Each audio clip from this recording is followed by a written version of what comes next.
Action. Good evening to every people. Today is to interview Leonardo Lopez. Sabihin mo na kung anong Si Rolly muna. Ulitin mo. Sige, okay na yan. Okay na yan. Ulitin mo kanina. Ulitin mo lang.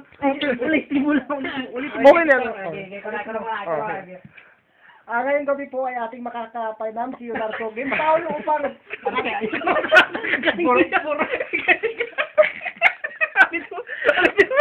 Oo yan. Sabihin mo na. Ulitin mo, pangit. Ibulay mo manok, awa. Ibulay mo manok. Ulitin mo. Bakit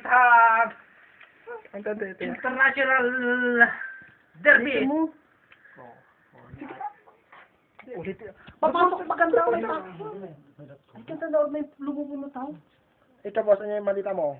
Ako, masabi ko lang, alagaan yung mga manok ni Leonardo. At pag uwi namin sa Pilipinas, ilalaban namin sa derby lahat yan.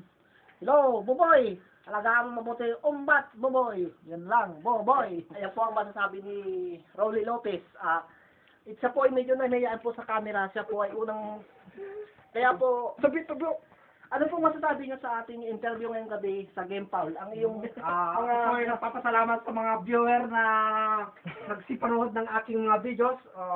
Sana dagdagan po nila yung mga upload ng sabong. Ano po ba ang mga gusto niyong mga lahi ng mga manok niyo sa inyong farm? Yung mga hats, yan, mga favorito kong mga mga breed, yan. Ano po ba ang sekreto niyo sa pagpapakain? Ang pakanon mo yung duman mo yan. Ang bubo yan, ang pagkaroon yung baos.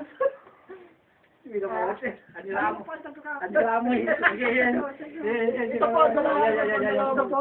po yung manager po namin. Siya po yung may-ari ng mga manok na hat. Siya po si Leonardo. Ang Leonardo po. Ito po si Popo.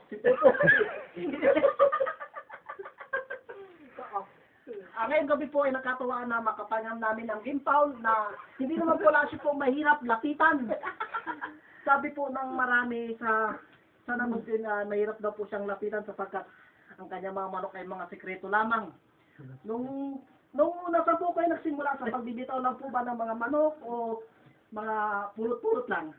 Hindi po, ako po ay nagsimula nung elementary pa po ako. Okay, wait. Ano naman po ang pag-improve sa manok nyo ngayon itong pagsapit ng paglalaban nyo sa pagdating nyo ulit sa Pilipinas? Hindi naman po ako ang nag-aalaga, meron po ako trainer. Ayan po yung laban po ng manok kayo, pinapanood po namin yun. Ayan po siya. Ayan po yung laban ng manok. Si Bangis po, tsaka si Otol ko, Eugenio Lopez. Yan po.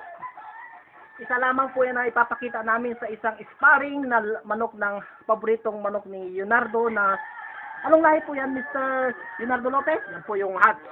Yan po yung hat. Yan po ay